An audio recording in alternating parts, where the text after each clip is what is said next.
Assalamualaikum warahmatullahi wabarakatuh. Kembali bersama kami Gas TV.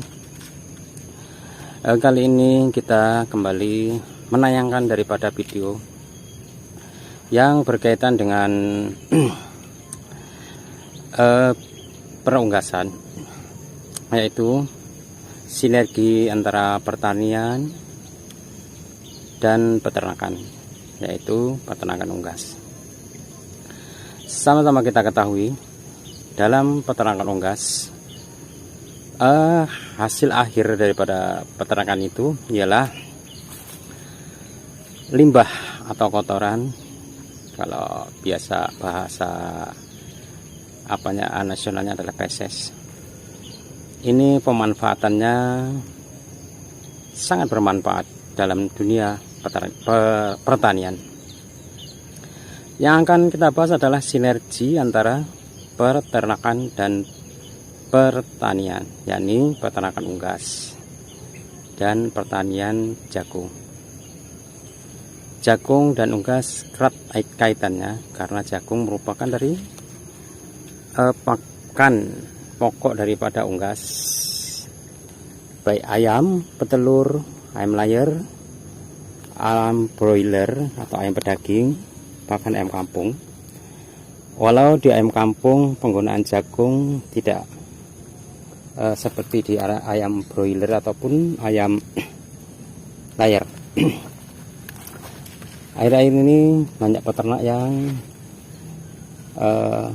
mengalami kerugian atau hanya sekedar balik modal karena harga jagung cukup mahal.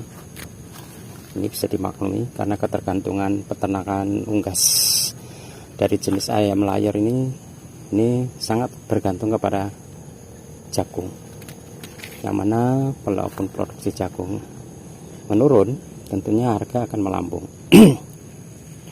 Itu memang sudah seperti itu. Tapi bagaimanapun sebagai peternak, tentunya kita mengharapkan hasil yang maksimal. Dengan kondisi dan posisi seperti ini, tentunya kita hanya mengharap kepada pemerintah kita bagaimana memperhatikan para peternak supaya peternak ini bisa usahanya terus berlanjut. Dengan sinergi pertanian dan peternakan, maka akan menghasilkan jalan keluar bagaimana kita memproduksi jagung sendiri, seperti yang sudah kami sampaikan dalam video kami yang lalu. Bisa nanti dilihat tayangan videonya. Kali ini sinergi antara pertanian dan peternakan masih erat kaitannya, yakni tanaman yang kita tanam ini adalah menggunakan daripada pupuk kandang dari jenis unggas. Peternakan unggas yang kita gunakan adalah pupuk kandangnya, dan ini adalah gratis alias tidak beli. Dalam pertanian jagung ini pun bisa kita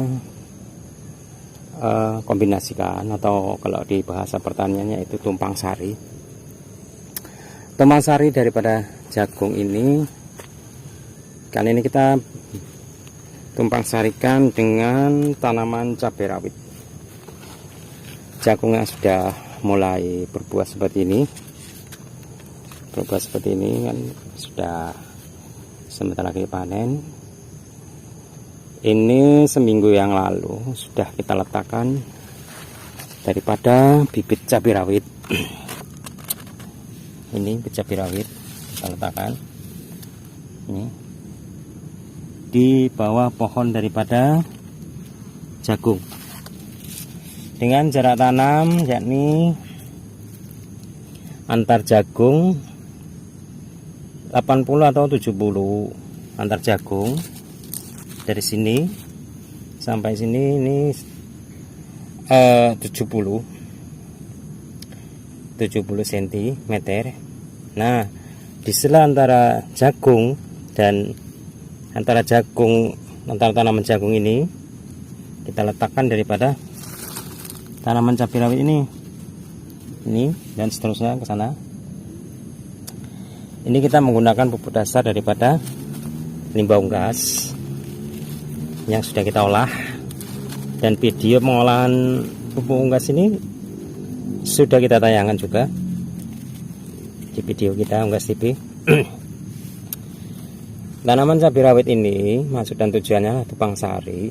Nanti setelah daripada tanaman jagung sebagai tanaman induknya ini sudah panen, maka tanaman cabai rawit ini akan berkembang, bertumbuh kembang dan menghasilkan buah yang bisa kita panen pula.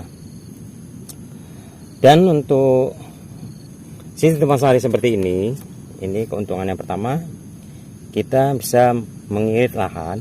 Yang kedua, mengirit biaya daripada pemodalan. Selanjutnya, tanaman jagung ini bisa dijadikan tempat naungan. Tanaman jagung ini bisa menjadi tempat naungan ketika masa tanam daripada cabai rawit ini. Jadi sebagai tempat naungan dari lindungan panas ketika cabai rawit dalam tahap penanaman. Ini udah usia 1 minggu, sudah tahan panas. Ini nanti setelah berkembang, maka daun-daun bawah ini kita rempel supaya daripada tanaman cabai kita ini terus berkembang. Tujuannya seperti itu. Jadi sekali tepuk sekali kayu 2-3 pulau terlewati. Seperti itu. Jadi sekali tanam kita bisa menanam 2 komoditas budidaya, yakni cabai rawit, jagung sebagai tanaman pokok dan cabai rawit sebagai tanaman tumpang sari. Seperti itu. Jadi dalam dunia peternakan unggas kita sinergikan dengan dunia pertanian. Ini erat kaitannya. Seperti ini tanaman jagung kita. Ini pun menggunakan daripada pupuk kandang dari ternak unggas kita yang kita produksi, bisa dari kotoran ayam, puyuh, ataupun bebek. Ini memang dari pupuk unggas ini sangat berkualitas karena nutrisi bagi tanamannya sangat tinggi dan tidak mengandung daripada jamur fusarium yang merusak tanaman. Karena konsumsi daripada unggas kita ini adalah dari bahan-bahan yang tidak mengandung bibit-bibit jamur itu tersebut. Tapi walaupun demikian, pupuk kandang ini sangat bermanfaat dan multifungsi. Ya, ini bisa memperbaiki daripada struktur tanah yang tadinya adalah tanah berat, bisa menjadi subur kembali karena pengaplikasian daripada pupuk kandang dari peternakan unggas. Jadi keuntungan seperti itu. Kita berusaha untuk menanam secara organik. Ini pun dari jagung ini kita belum menggunakan daripada insektisida. Kita hanya memantau. Bila tidak diperlukan, memang kita tidak menggunakan daripada insektisida membasmi hama. Seperti tanaman cabai kita, itu pun tidak. Karena dalam produksi tanaman organik ini kita usahakan supaya tanaman kita itu alami dari unsur terjauh daripada bahan-bahan kimia, agar produk yang kita hasilkan sehat untuk dikonsumsi. Walaupun hanya sebagai tanaman tumpang sari, cabai rawit ini nilai ekonominya sangat tinggi, di mana harga jual cabai rawit ini pada suatu saat nanti akan mengalami harga yang cukup tinggi. Sekarang ini masih Rp30.000 per kilonya. Jadi nilai ekonominya bisa menjadi tinggi di saat nanti kebutuhan cabai rawit sangat banyak dan produksinya sangat menipis. Seperti ini dulu dari tayangan Unggas TV yang membahas dunia perunggasan dan sinergi antara pertanian dan peternakan unggas. Demikian dulu, lebih dan kurangnya mohon maaf. Salam sukses, sejahtera selalu buat saudara-saudaraku dimanapun berada yang menyaksikan tayangan video dari Unggas TV. Assalamualaikum warahmatullahi wabarakatuh.